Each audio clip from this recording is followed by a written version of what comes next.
Nizamabad rural Congress MLA Bhupathi Reddy మాట తీరు చూడండి. ఆంధ్ర ప్రాంత ప్రజల మనోభావాలను దెబ్బతీసే విధంగా ఎమ్మెల్యేలు మాట్లాడుతున్నారు. కుకట్పల్లి ఎమ్మెల్యే మాధవరం కృష్ణారావు శిక్షణ తరగతిలో నేర్చుకుంది ఇదేనా? సినీ పరిశ్రమను చెన్నారెడ్డి తమిళనాడు నుండి హైదరాబాద్ నగరానికి తీసుకొచ్చారు. సినీ పరిశ్రమలో లక్షల మంది ఉపాధి పొందుతున్నారు. హైదరాబాద్ నగర ప్రజలు ప్రశాంతత కోరుకుంటున్నారు. నగర ప్రజల మనోభావాలను దెబ్బతీసే విధంగా ఏ పార్టీ ఎమ్మెల్యే అయినా మాట్లాడితే ఊరుకునేదే లేదు. మాధవరం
నిజామాబాద్ ఎమ్మెల్యే వాక్యలపై మీ స్పందన.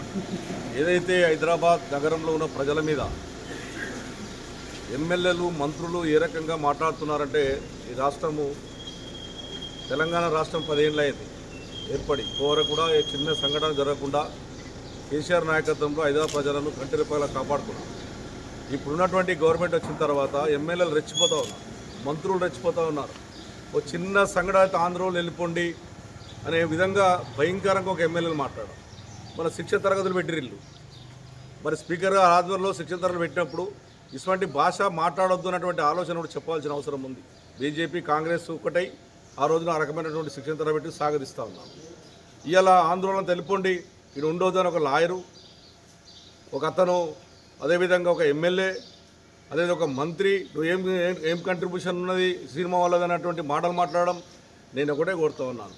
ఇక్కడ హైదరాబాద్ నగరానికి సినిమా ఫీల్డ్ తెచ్చిందే చెన్నారెడ్డి గారు ముఖ్యమంత్రి 1989లో. చాలా మంది తెలియదు. ఆయన అందరినీ రిక్వెస్ట్ చేసి హైదరాబాద్ నగరాన్ని రండి, తమిళనాడు నుంచి రండి అని చెప్పి హైదరాబాద్ నగరం సినిమా ఫీల్డ్ తేవడం వల్ల కొన్ని లక్షల మంది అలా సినిమా హీరోల కన్నా సినిమా కింద పనిచేసేటటువంటి యంత్రాంగం ఏందో కొన్ని లక్షల మంది హైదరాబాద్ నగరంలో జీవిస్తూ ఉన్నారు. అటువంటి వాళ్ళం పొమ్మనే అధికారం నువ్వు ఎవడరాను అని అడుగుతా ఉన్నాను. నీ అధికారం ఇటువంటి మాటలు మాట్లాడితే బిడ్డ ఎవడైనా సరే ఇది హైదరాబాద్లో తిరగనీయం. హైదరాబాద్ ప్రాపర్ మాది. హైదరాబాద్లో పతి పుట్టినటువంటి బిడ్డ ఇవాళ హైదరాబాద్ బిడ్డని తప్ప ఇష్టం వచ్చినట్టు మాట్లాడి హైదరాబాద్ ప్రజలను మానభావాలను దెబ్బతీస్తే ఊకునే పరిస్థితి ఉండదు. అది ఎమ్మెల్యే కానీ, అది మా పార్టీడే కానీ, కాంగ్రెస్ వాడు కానీ, ఎవడైనా సరే బీజేపీ కానీ వదిలిపెట్టే ప్రసక్తి లేదు. మా ప్రాంత ప్రజలను ఎవడన్నా ఏమనంటే ఒక శాసనసభ్యునిగా హైదరాబాద్లో తిరగని అని చెప్పి ఈ సందర్భంగా తెలియజేస్తా ఉన్నారు. మార్చుకోండి.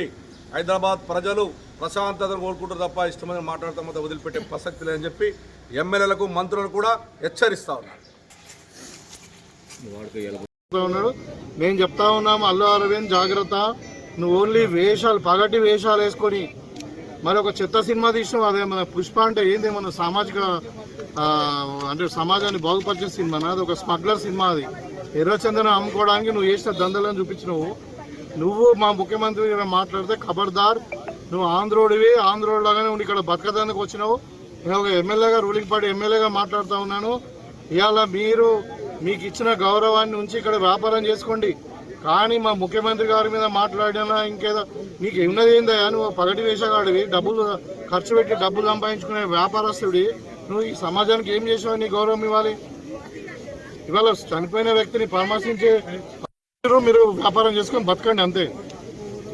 మీ కాంట్రిబ్యూషన్ ఏముందా తెలంగాణకు? 100% మేము హెచ్చరిక జారీ చేస్తూ ఉన్నాము.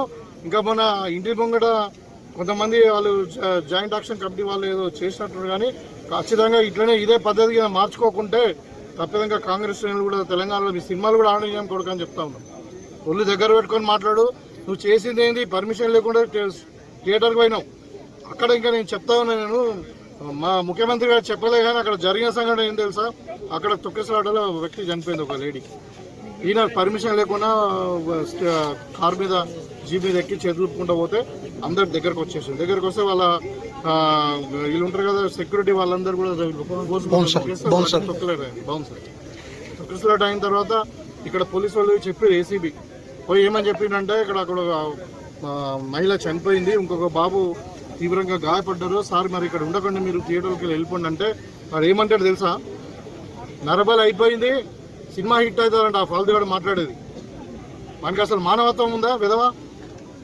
ఇవాళ నేను మాట్లాడుతూ ఉన్నాను, మీరు మళ్ళీ తర్వాత ఆ డీసీబీ పోయి నువ్వు అరెస్ట్ చేస్తాం, లేకుంటే నువ్వు సపదాకా వెళ్ళిపోయి ఇక్కడ ప్రాబ్లం అవుతుంది అని అంటే అప్పుడు వెళ్ళిపోయేటప్పుడు కూడా మళ్ళీ చెదులుకుంటూ పోడు. ఏదో ఘనకార్యం చేసినట్టు ఇంకా మా ముఖ్యమంత్రి గారు మాట్లాడడం, ప్రభుత్వం మీద విమర్శించడం తగది. జాగ్రత్తగా ఒళ్ళు దగ్గర పెట్టుకొని నువ్వు వ్యాపారం చేసుకుంటే చేసుకో, లేకుంటే సపదాకా ఆంధ్ర వీక్ కూడా చెప్తున్నావు.